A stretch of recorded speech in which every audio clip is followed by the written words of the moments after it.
और चलिए शुरुआत करते हैं एक बड़ी खबर के साथ बुलेटिन की, जो कि देहरादून से मिल रही है। देहरादून एसएसपी अजय सिंह हटा दिए गए हैं। बड़ी खबर, प्रवीण डोभाल बने हैं देहरादून के नए कप्तान। ये बहुत बड़ा फेरबदल है, जहां पर अजय सिंह को हटा दिया गया है और नए कप्तान अब आपको बता दें प्रवीण डोभाल होंगे।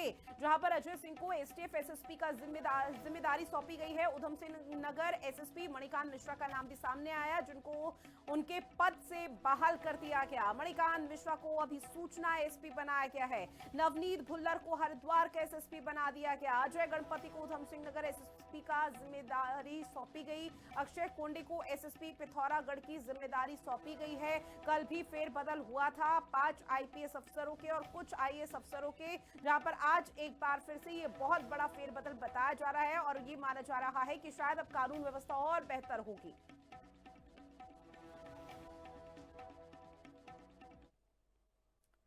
वहीं देहरादून में राजपुर रोड पर एक प्रॉपर्टी डीलर की गोली मारकर निर्मम हत्या कर दी गई। 3 दिनों में देहरादून में हत्या की ये दूसरी बड़ी घटना है। दिन दहाड़े हत्या की वारदात से इलाके में हड़कंप की स्थिति है। मौके पर पुलिस के वरिष्ठ अधिकारी पहुंचे हुए हैं। मामले की जांच शुरू कर दी गई। वहीं अब इस घटना को लेकर सियासत हो रही है, जहां कांग्रेस ने सत्ता पक्ष को घेरने की कोशिश की। रिपोर्ट देखिए।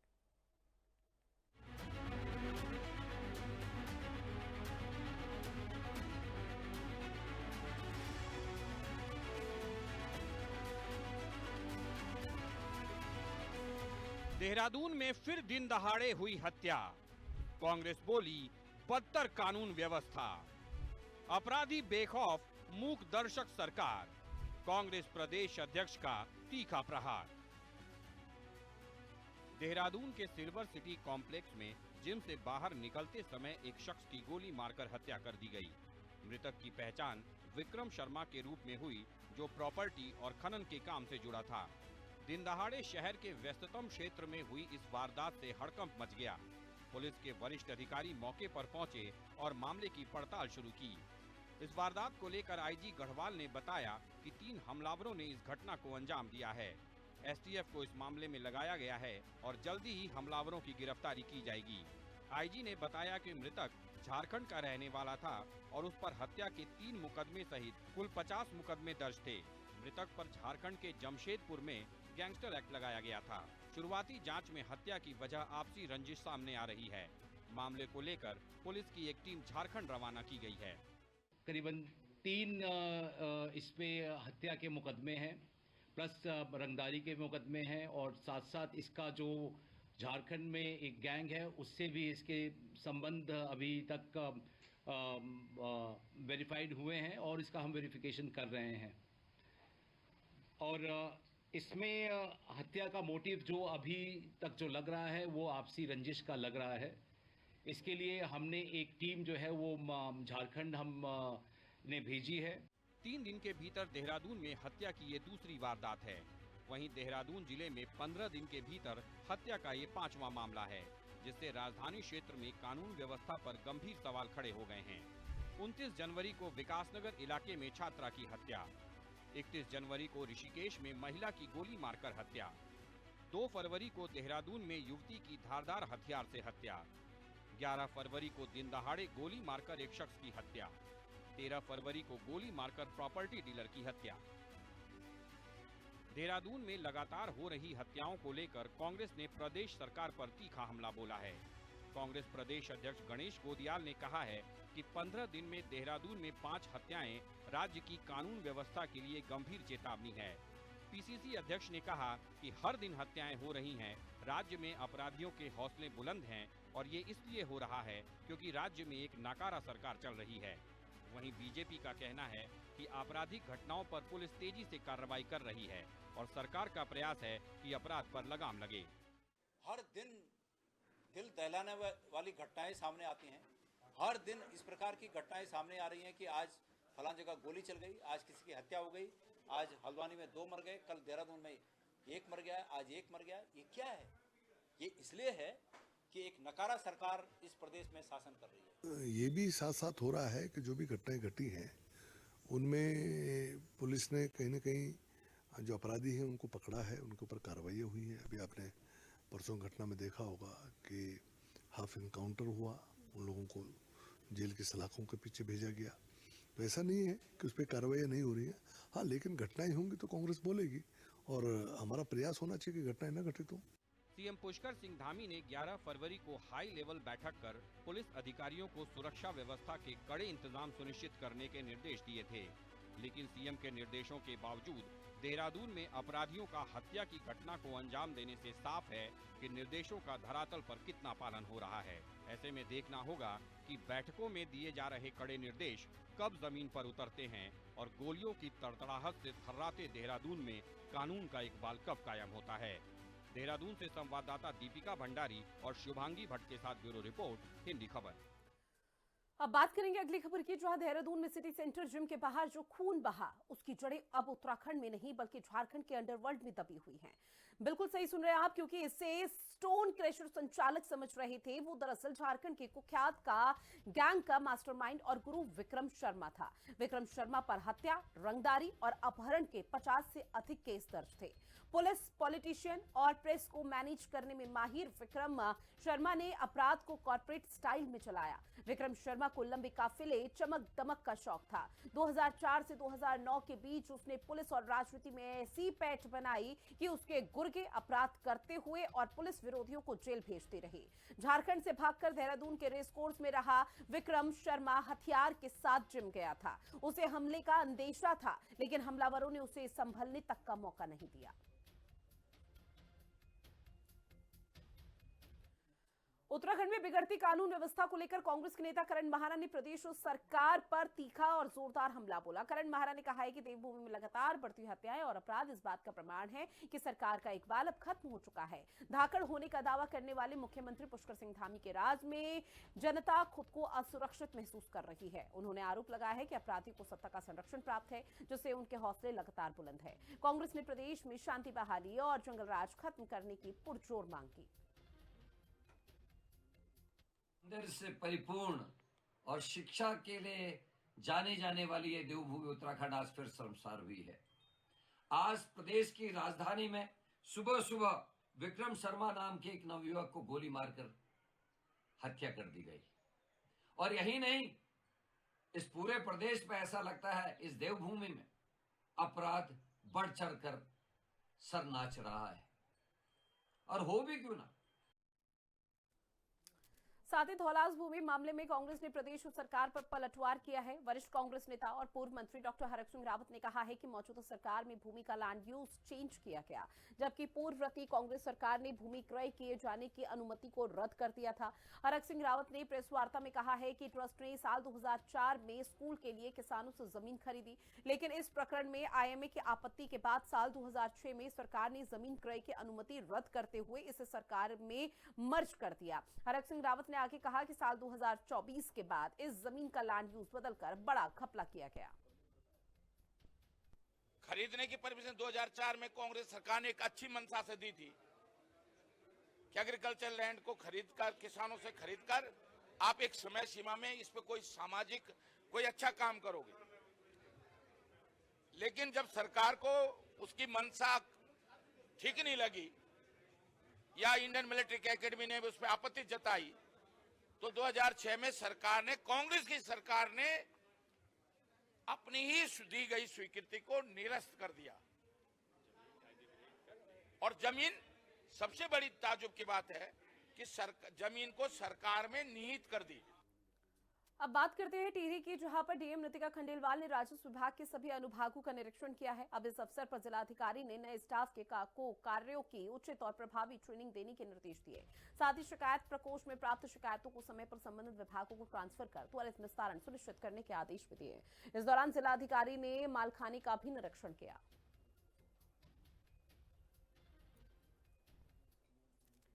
साथ ही हाई स्कूल और इंटरमीडिएट बोर्ड परीक्षाओं के सफल और सुव्यवस्थित आयोजन को लेकर चंपावत जिले में सभी तैयारी पूरी कर ली गई है।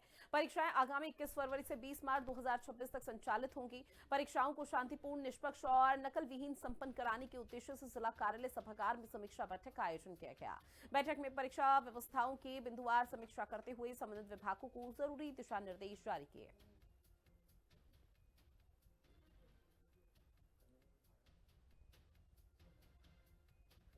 43 मिश्रित परीक्षा केंद्र हैं, मिश्रित में जिसमें हाई स्कूल और इंटरमीडिएट दोनों के बच्चे बैठेंगे परीक्षा में। और एक हमारा एकल परीक्षा केंद्र है राजकीय उच्चतर माध्यमिक विद्यालय इसको धूरा, ये है। हमारे कुल इस प्रकार से 44 परीक्षा केंद्रों में इस बार परीक्षा होगी। बात करते हैं चंपावत की, जहां जिला कोर्ट के अधिवक्ताओं ने कोर्ट परिसर में धरना प्रदर्शन किया है। अधिवक्ताओं ने जिला सत्र न्यायाधीश और मुख्य न्यायिक मजिस्ट्रेट की अदालत पर उनकी जायज मांगों की अनदेखी का आरोप लगाया। अधिवक्ताओं ने कहा है कि अदालत में मनमानी और तानाशाही की जा रही है। अधिवक्ताओं ने यह भी कहा कि अगर दोनों अदालतों में उनकी जायज मांगे नहीं मानी जाती तो वो अनिश्चितकालीन धरने पर बैठ जाएंगे।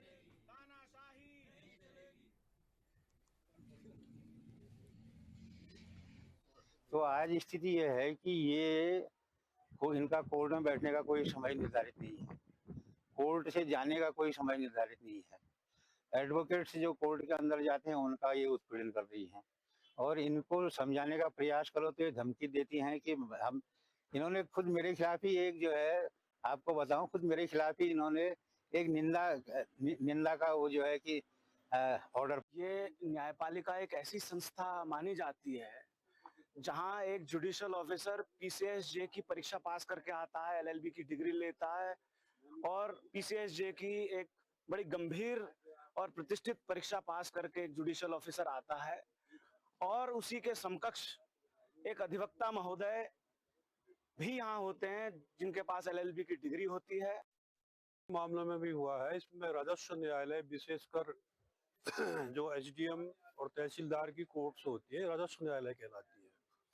इनमें एक समस्या यह है कि कोई फैसला होता है तो उसकी ऊपर की कोर्ट में अपील करने का समय 30 दिन होता है। अब क्या हो रहा है, जैसे हम किसी केस में गए, लंबे समय तक हमसे वहाँ कोर्ट्स में कहा जा रहा है कि फाइल तो साहब के पास है, रेगुलर कोर्ट में फाइल न देखने को मिल रही है। अब बात करते हैं ऋषिकेश की, जहां पर वीरभद्र मेले का एसडीएम ने निरीक्षण किया। वीरभद्र महादेव मंदिर के बगल में लगे मेले में प्रवेश और निकास द्वार अलग अलग नहीं होने पर एसडीएम ने नाराजगी व्यक्त की। एसडीएम ने आयोजकों को भीड़ प्रबंधन के उचित व्यवस्था करने के निर्देश दिए, साथ ही एनओसी मिलने पर ही झूलों का संचालन करने के निर्देश दिए। के दृष्टिगत खास तौर से भीड़ भाड़ के प्रबंधन को लेकर ये निरीक्षण किया गया था, जिसमें अभी जो मेला परिसर है उसमें जो एक ही एंट्री पॉइंट है और वही एग्जिट पॉइंट है, उसको जो आयोजक है उनको बताया गया है कि इसके सेपरेट एग्जिट पॉइंट भी यहाँ पे बनाए जाएं और जो झूले इत्यादि यहाँ पे मैकेनिकल जो यहाँ पे स्ट्रक्चर्स लगाए गए हैं उनके लिए जो पीडब्ल्यूडी का जो मैकेनिकल विंग है उससे विधिवत एनओसी प्राप्त करने के उपरांत ही उसको संचालित करेंगे। औली में 4 दिवसीय विंटर कार्निवल 2026 का आगाज हो चुका है। पर्यटन मंत्री सतपाल महाराज ने औली में विंटर कार्निवल का दीप जलाकर शुभारंभ किया। पर्यटन मंत्री ने कहा है कि 13 से 16 फरवरी 2026 तक आयोजित विंटर कार्निवल में कई गतिविधियां संचालित होंगी, साथ ही सांस्कृतिक कार्यक्रम और स्थानीय लोक कलाओं की प्रस्तुतियां भी पेश की जाएंगी। सतपाल महाराज ने कहा है कि आयोजन स्थानीय युवाओं के लिए रोजगार के नए अवसर सृजित करेगा, होम स्टे और स्थानीय उद्यमों को बढ़ावा देगा और क्षेत्रीय अर्थव्यवस्था को सशक्त बनाएगा। का किया जा रहा है क्योंकि बहुत पुराना रूप है, करीब 30-32 साल उसको हो गए हैं, तो नया रूप में हम बनाने जा रहे हैं। और इस समय जैसे लोगों ने रिक्वेस्ट की है कि उसका जो एक पोल टूटा हुआ है उसको ठीक किया जाए, उसके लिए यहाँ पर जो है मैकेनिक्स आ गए हैं, उसके लिए रिपेयरिंग हो रही है। खबर जनपद उधम सिंह नगर से है, जहां पर मुख्यमंत्री के दौरे को लेकर तैयारी पूरी हो चुकी है। जिला मुख्यालय रुद्रपुर के गांधी पार्क में 14 फरवरी से 23 फरवरी तक कार्निवल का आयोजन किया जा रहा है। साथ ही 14 फरवरी यानी कि आज मुख्यमंत्री पुष्कर सिंह धामी कार्निवल का बतौर मुख्य अतिथि शुभारंभ करने के लिए रुद्रपुर पहुंचेंगे, जहां कार्निवल में सरस मेला भी लगाया जाएगा, जिसमें विभिन्न सरकारी विभाग और स्वयंसेवी संस्थाओं के स्टॉल लगाए जा रहे हैं। 14 फरवरी से 23 फरवरी तक 10 दिवसीय यूएस कार्निवल सरस आजीविका मेला, बहुत भव्य कार्यक्रम, जिसमें उधम सिंह नगर की विभिन्न संस्कृतियां, चाहे पंजाबी है, बंगाली है, पूर्वांचल है, पर्वती है, थारू, बुक्सा, इन सब की संस्कृतियों के आधारित जितने भी सेलिब्रिटी हैं, जस्सी गिल से लेके पवनदीप राजन से लेके सुरेंद्र शर्मा से लेके सदीप भोला से लेके और हमारी इस प्रकार की जितनी भी सेलिब्रिटी हैं, उनके कार्यक्रम, हमारी जितनी भी प्रतिभाएं हैं, उन प्रतिभाओं को वहां पर दिखाने के लिए एक प्लेटफॉर्म बहुत बड़ा मिलने वाला है। मेरे पूर्वजों के अच्छे कर्म है कि मुझे सौभाग्य मिला कि भगवान शिव के त्रिशूल को स्थापित करने के मुझे अवसर प्रदान हुआ और हमने कल ये भी निर्णय लिया हमारे जिला अध्यक्ष श्री कमल जिंदल जी के कहने पर कि ये पूरा शिव की नगरी है तो उसे शिव कॉरिडोर भी बनाया जाए।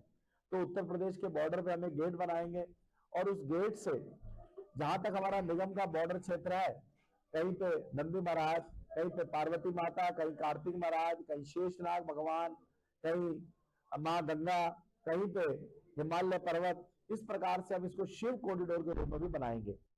अलग अलग तरह की नाइट्स हैं, जैसे बॉलीवुड नाइट है, आपकी पहाड़ी नाइट है, फ्यूजन नाइट है, यहाँ पे श्री राम कला केंद्र की रामायण भी होगी, यहाँ पे पर्वतीय संस्कृति की भी आपको रूपरेखा दिखाई देगी, पंजाबी संस्कृति की रूपरेखा के रूप में जसी गिल को बुलाया जा रहा है, यहाँ पे पूरबिया नाइट में हम लोग बुला रहे हैं। तो ये अलग अलग आर्टिस्ट को प्लेटफॉर्म हम लोग शाम को दे रहे हैं। इसमें अलग अलग शोज हो रहे हैं, मैजिक शोज हो रहे हैं, सैंड आर्टिस्ट आ रहे हैं, तनूरा आर्टिस्ट मिस्र से आ रहे हैं।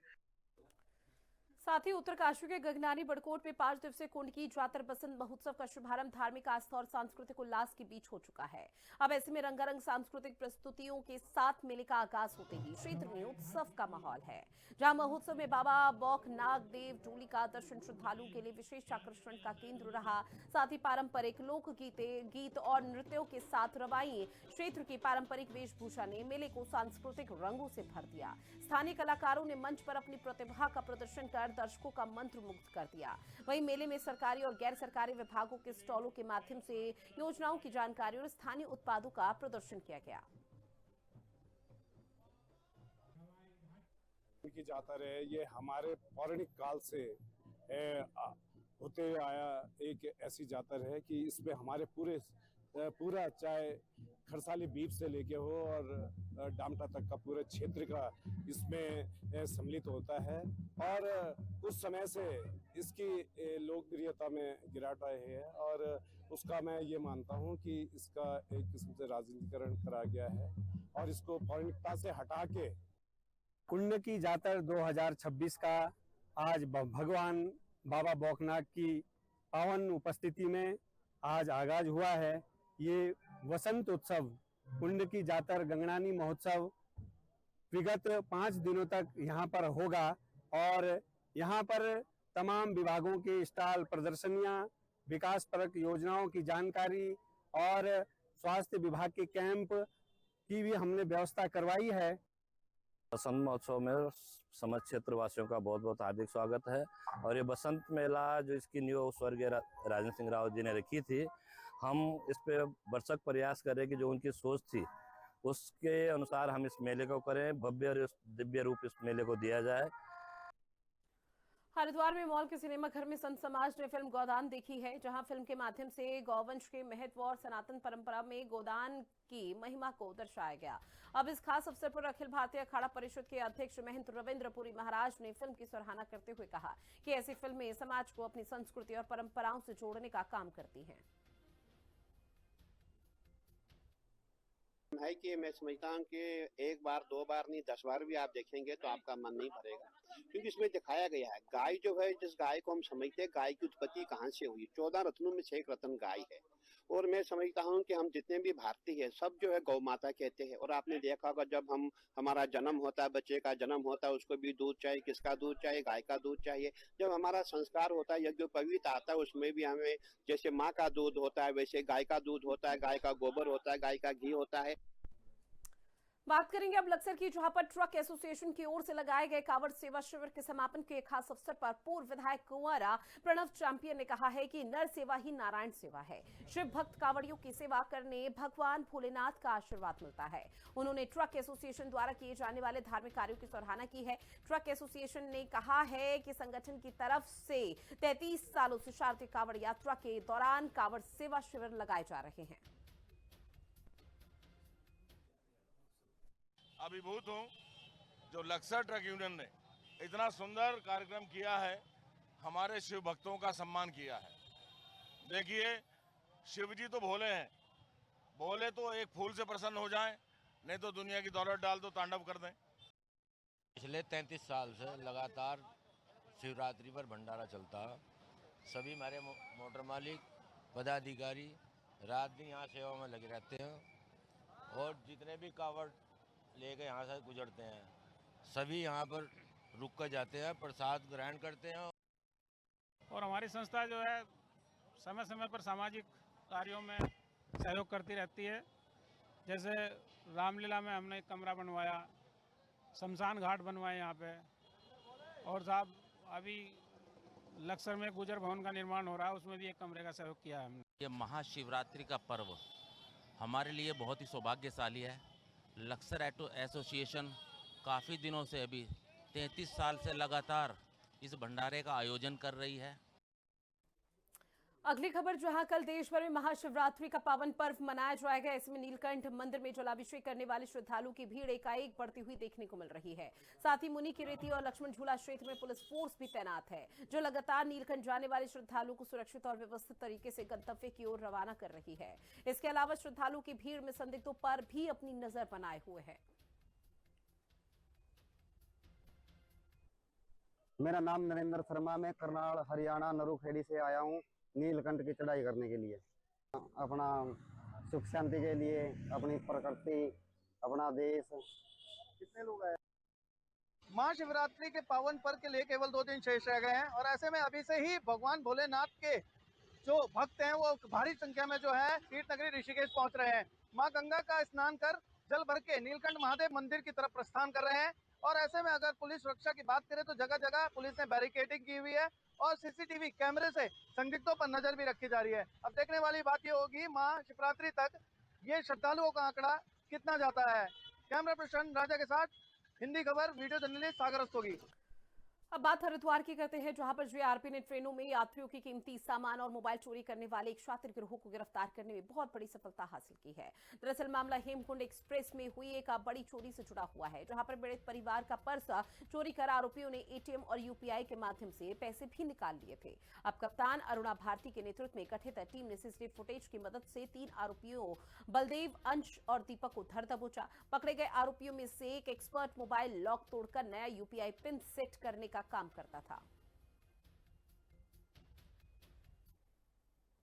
25 जनवरी को गुजरात का एक कपल पीयूष चंद्रकांत मोदी और उनकी वाइफ ये जम्मू से ऋषिकेश की तरफ को सफर कर रहे थे हेमकुंड एक्सप्रेस में, और सुबह जब इनके द्वारा देखा गया तो इनका सामान गायब था, पर्स चोरी था, मोबाइल चोरी था, एयरबड्स वगैरह नहीं मिल रहे थे। तो इन्होंने पुलिस को सूचना दी और उस सूचना के आधार पे इनका मुकदमा लिखा गया। उसके बाद धीरे धीरे हम लोग लगे तफ्तीश में, जगह जगह इनकी छानबीन की गई, पूछताछ की गई। लास्ट में ये जो है देहरादून से ही काफी मशक्कत के बाद पकड़े गए। इन्होंने अपना जुर्म भी कबूल किया। इनके पास से फिर मोबाइल बरामद हुए हैं, एयरबड्स बरामद हुए हैं। ये करते क्या थे कि मोबाइल का पिन तोड़ देते थे और पिन तोड़ करके उसके बाद ये ट्रांजैक्शन करके फिर मोबाइल को आगे औने पौने दामों में बेच देते थे। वही नशा मुक्त उत्तराखंड अभियान के तहत टिहरी पुलिस को बड़ी सफलता हाथ लगी, जहां मुनि किरेती थाना पुलिस ने गैंगस्टर एक्ट में वांछित चल रहे 2 शातिर नशा तस्करों गोपाल जायसवाल उर्फा गोपाली और रेखा साहनी को उनके आवास से गिरफ्तार कर लिया है। पकड़ी गई महिला आरोपी रेखा साहनी का लंबा आपराधिक इतिहास है, जिस पर एनडीपीएस और आबकारी अधिनियम के 16 मामले दर्ज हैं। पुलिस के मुताबिक ये गिरोह संगठित रूप से ऋषिकेश और आसपास के इलाकों में स्मैक की तस्करी कर युवाओं को नशे की गर्त में धकेल रहा था।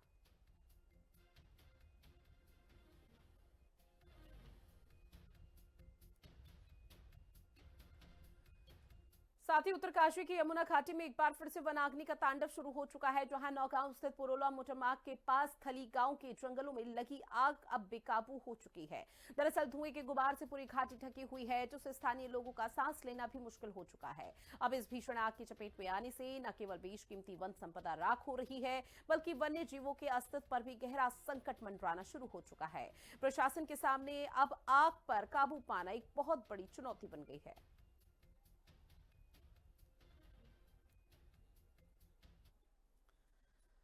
वहीं मसूरी में भू माफियाओं के दुस्साहस ने राष्ट्रीय राजमार्ग 707A को अब खतरे में डाल दिया है। वाल्मीकि मंदिर के पास अवैध खनन और जेसीबी से पहाड़ की अंधाधुंध कटाई के कारण सड़क का जो बड़ा हिस्सा था वो पूरी तरह से धंस गया। इससे मसूरी कैंपटी उत्तरकाशी मार्ग पूरी तरह से ठप हो गया, जिसका सीधा असर चारधाम यात्रा और LBS अकेडमी पर पड़ रहा है। प्रशासन ने जांच के आदेश तो दे दिए हैं, लेकिन बड़ा सवाल तो ये उठ जाता है कि आखिर विभाग की नाक के नीचे इतना बड़ा अवैध कार्य हो कैसे रहा है।